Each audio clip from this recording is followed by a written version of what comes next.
What's going on, podcasters? Welcome back to another exciting episode of Branding Banter, where you can get all the nerdy news you need to know about. My name is Jeff Franklin, National Accounts Manager with Headwear USA. And I'm Meg Gerber, Director of Sales over at Performa. Sarah Goshgarian-Unruh, National Sales Manager at Stalls. Awesome. Well, we've got a fun episode today. We're gonna talk about mergers and acquisitions, but this is another part of another step into that series of growing your business that we've been doing here lately. And we're going to talk mergers and acquisitions from a different standpoint. Before, we've just kind of covered the news when it's happened, but now we want to kind of dive into that a little bit. But before we do that, why don't we just banter a little bit amongst us? How's everybody doing? Well, I'm curious as to why you're wearing a t-shirt, because it's freaking cold. Because I'm freaking indoors, Meg. Turn your heat up, for crying out loud. It's at like 70. But then you take the hoodie off. What are you doing? I You wear a hoodie at the beach? It's cold. So I tell people, I tell my kids when they're like, I'm cold, I'm like, go put some clothes on. Like, it's cold outside. You're going to have to put them on anyway, so put them on inside. So I'm also the weirdo that wears flip-flops like all year round. So I can do that too. Like I my feet don't get cold, so I'm good with that. I can.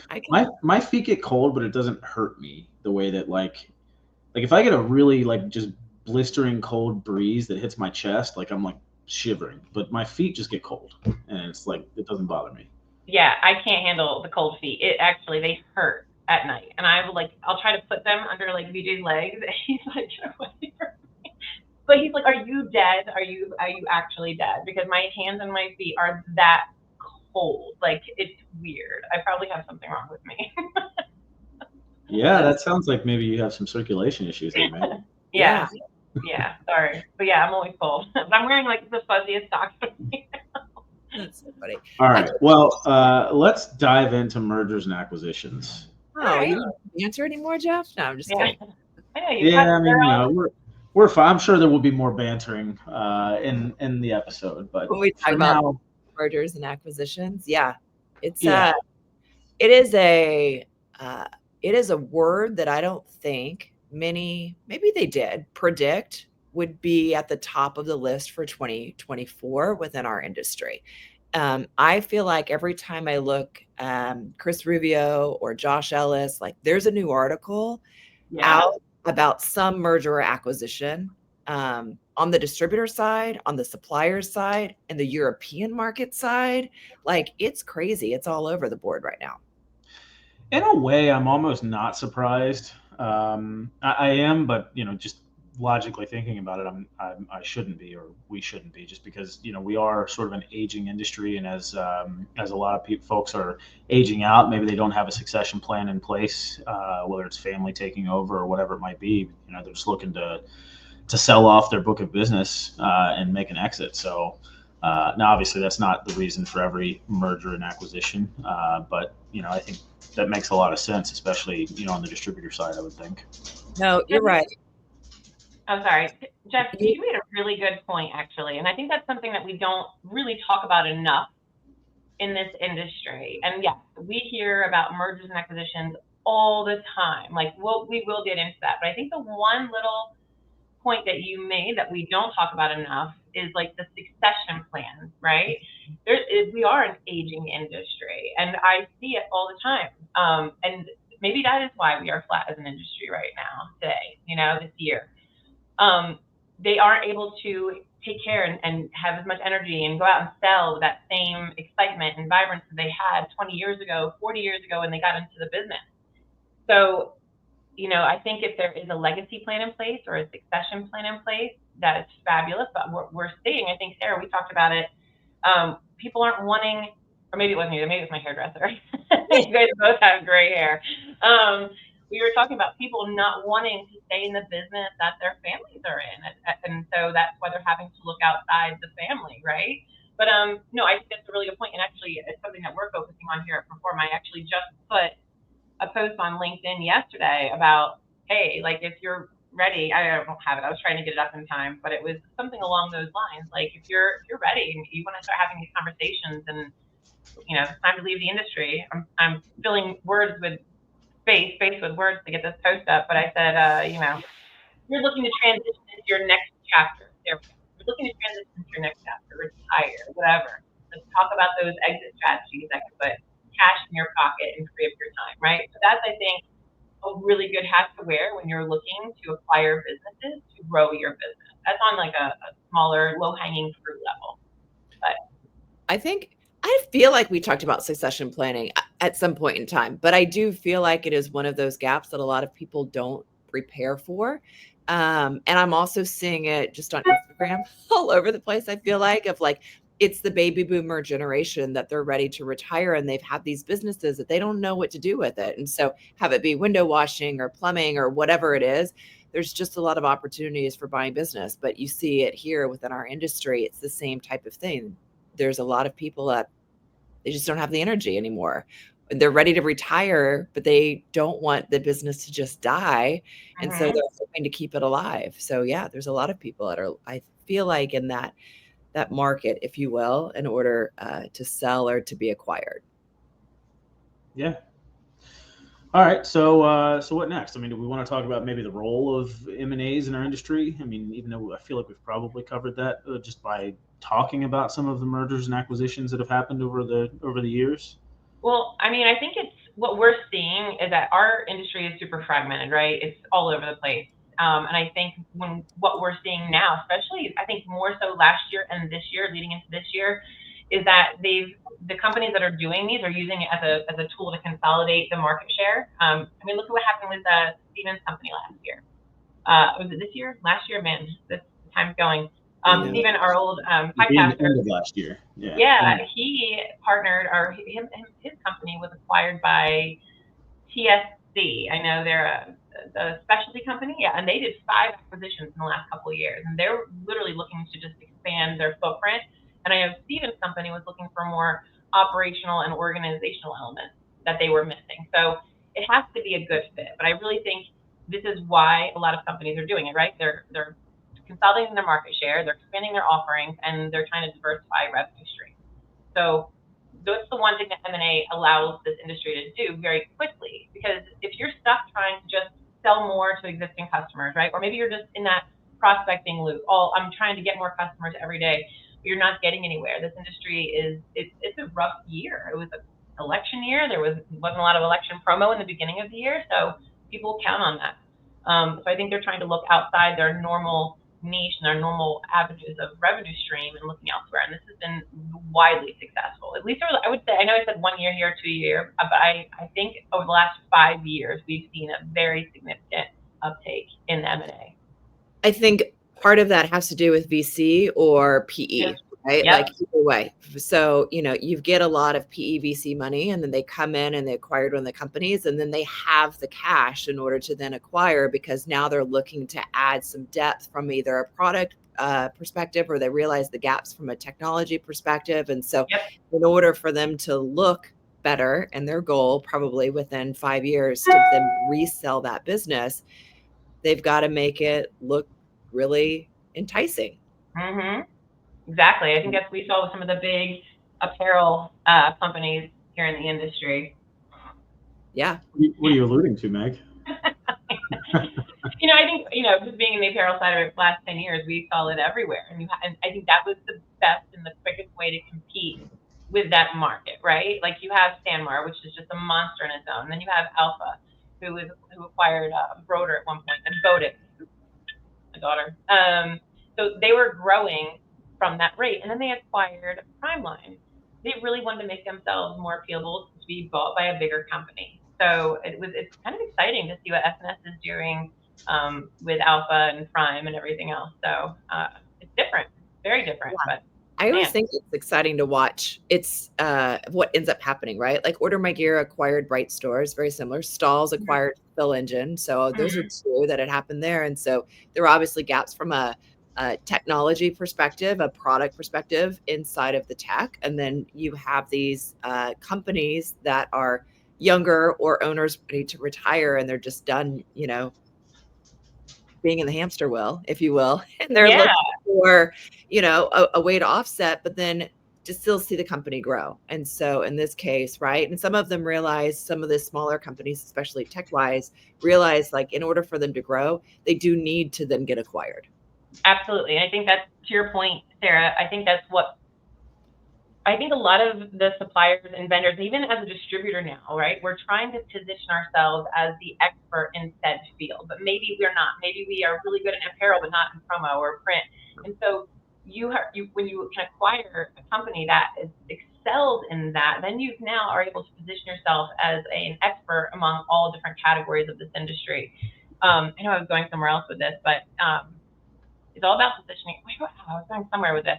Something that you had said just triggered a thought. But I think, okay, yes, they're positioning themselves as that one source provider. You know, Yes. they're seeing these problems in the industry that their customers are facing. And if they want to be that solution, they need to have more capabilities. And so I think that's a big component of it. Yeah, they can get there faster, right? Yeah. Like it's all about like to be able to answer the customer's needs faster. So then that way, then it prevents them from looking elsewhere. Yeah. I mean, I Right. personally like the organic and earned growth versus the purchased growth. But Yeah. I mean, I certainly understand that it's a huge part, especially as you get bigger. It's a huge part of being able to grow your sales. But um, what do you think are like some success stories with M&A in the industry? Well, I mean, you started back, right? When you think about how Alpha acquired Prime, like I think that was part of the success story there. Um, I know Stalls has had great success with the acquisition of Fulfill Engine. So, because we had other Spirit sale, which was a store platform that we were utilizing, so that helped um, us from a tech perspective become a stronger SaaS offering than what we had in the Mm. past. So for me, that would be a success. I mean, if we're getting granular, yes, I think it's easy to kind of talk about where we're seeing some successes, but like what makes it successful, I think is really important. I think, Yeah. I think culture is a big part of it. And Huge. I know we have talked about this in depth, Jeff, when we have talked about companies aligning and merging and all that. We even had Lance on from, I think, NC Custom when they did that big acquisition. And we were saying, listen, it comes down to culture. You want to keep people, the morale high, and people working, make sure that vision is shared, right? If you guys are the leaders of the company, you don't want to micromanage people. You don't want to drive them from this environment that they know, but make sure that all the managers, the leaders have this shared vision. They can articulate that down to the people that are working and hitting the ground running for them. It's important for them to feel valued. So I think having that cultural alignment is so important when you're talking about mergers and acquisitions. When we had Sarah on from Sweeter Cards, she had Mm-hmm. talked about that, right, with Maple Ridge. And that was Mm. part of her decision is that she was looking for somebody that was a good cultural fit, that it felt like wasn't necessarily a merger because the two companies just were so attuned to begin with. So Mm. Yeah. yeah, so it didn't feel that it was the right fit, right, for them to blend together. I Yeah. agree. So, what are some like challenges, or I guess things that the biggest surprises, I guess, if you will, from the merger side or the company that's acquiring? Once that's taken place, what do you think are some of those things that could happen? And then segueing into the next thing, then it's worse and pitfalls of mergers and acquisitions. Well, I think me being here at Performa, I really didn't. So before Performa, I didn't really deal a lot with them. I just didn't. It wasn't on my level of what I had to deal with. Now that I'm at Performa, I'm seeing this a lot. And I think the one piece of advice that I learned, even from Steven and from other people, is that even if you aren't in the market to do one, that you should go through the process to get your company ready. Um, the due diligence to make sure all of your books are in order. I think those are so important because all of the financial information is going to be exchanged. You need to make sure that you are showing a profit, that everything is in line, that everything can be checked, box, T's crossed, I's dotted. I think when you're in the due diligence process, a lot of this is uncovered, but I think that's always, you have to do your due diligence. I'm trying to think. I know that's important. You need to make sure that you're getting a really good feel of their client base. If this is like a distributor to distributor, The onboarding, the transition needs to be super, super in tune together. Like if that's the same type of culture, it's an easy transition, right? Like you're just passing the business from one reliable, trustworthy distributor to their partner, another reliable, just dependable, trustworthy distributor that they are putting their faith in with their business and their clients. So I think that onboarding is really important as well. Do you have anything, Sarah? I don't want to.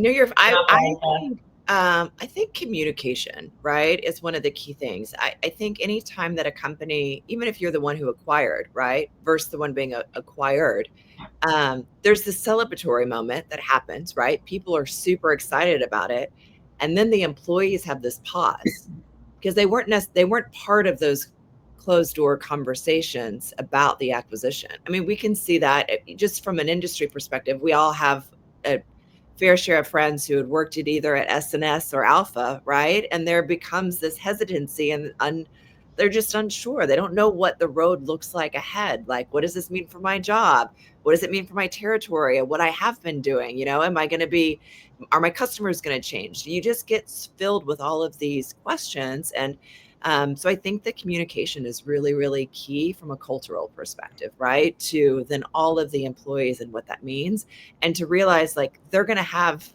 angst, and that's normal during this process, right? So, and it continues, right? We'll see it for a couple of years because once things get aligned, then there are changes that happen, and some will happen right away, and then some will happen, in years. Yeah, I Forward. mean, look at the Alpha and S&S merger. I mean, that's just a perfect example. This happened about a couple of months ago. They're looking not to even have this fully transitioned until the end of next year. I mean, think about it. You have double sets of everything. You have the number 2 and the number 3 largest suppliers in our industry becoming number 1. So you have leadership, you have employees, you have inventory, you have warehouses, you have everything that comes along with it, CRM, everything. So that's not an overnight process. And it's not fun for the people who don't know what the future holds. I do know that. And it's stressful for everybody. So it's hard being on this side, watching it happen to your friends, obviously, because I'm it's like my family, and then B, with Alpha, that's also my family. I grew up with those guys and Jetline, half of them, Primeline. So, yeah, I just want to make sure everyone. Well, it's such a task. It's such a task too to see that integration happen. To number one, plan for it early, but then have it in place, like have a plan in place, because you guys could be on separate types of systems or CRMs, and then you've got to basically apply training or make that decision as to which one we're going to move forward with. Retaining customers and client base as well as employees through an acquisition. And that kind of leads me to a next question for you guys is, we discussed success stories. Have you guys ever seen where M&A has gone bad, particularly in our industry? Like, is there a case? I mean, I've personally seen, on the distributor side where, a merger or an acquisition would happen and, half the staff would roll out. Oh, yeah. So they weren't able to retain those employees. So at that point, you almost have to ask yourself, was the acquisition worth it? If you don't get the full package and you're not able to retain those clients or the employees, maybe, or the sales force, maybe that's not, maybe it wasn't so great. Right, because we talked about like hiring salespeople is one of the ways you can grow your business. So if you acquire the business and you're supposed to acquire the salespeople, and the salespeople leave, well, their clients are going to leave. So something wasn't communicated, something wasn't right, whether it was the culture, something. So Yeah. I don't have any specific examples that I can think of off the top of my head, to be honest with you. The only thing I can think of is back in the day when Alpha did acquire Rotor, and they were literally be in the same office taking phone calls, and they were like trying to compete against each other on opposite sides. I mean, it's just hearsay. It's all but I would think Alpha buying when they bought Primeline, also, because that's, I mean, you're taking an apparel company and then you're bringing them into, so it's like a whole nother thing that they have to then try to figure out. I would assume it's tough for the salespeople. Like look at HPG, for example, right? Yeah. They have all these different branches, and up until I would say today or this month, they've all operated very independently. They have their own salespeople, they have their own websites, their own CRMs, their own everything.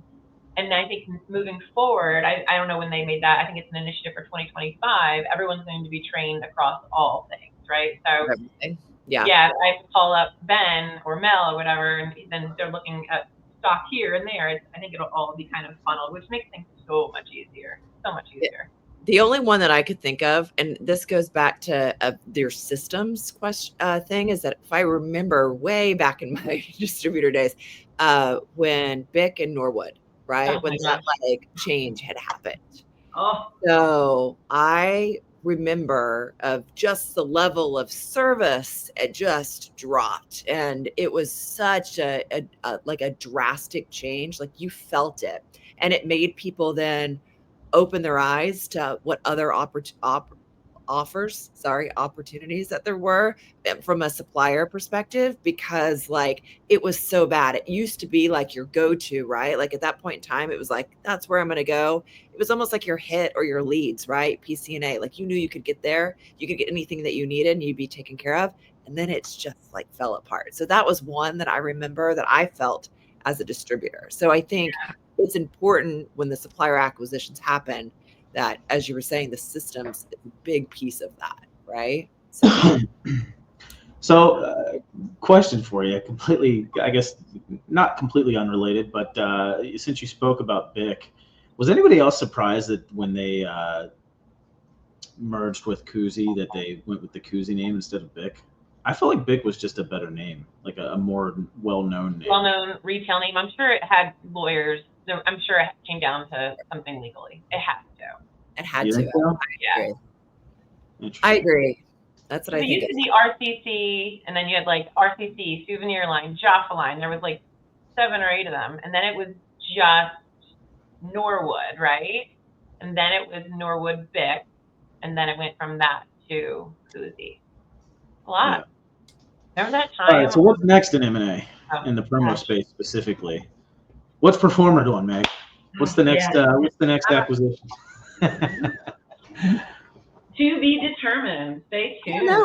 We're seeing it all over. I don't know. European, like you just saw, I know Chris had put an article out about more European acquisitions that happen on the apparel side. I don't think that's finished. I think we're going to see some apparel, European or international apparel suppliers come in to try to acquire some of the smaller US based apparel. That would be a prediction that I would have.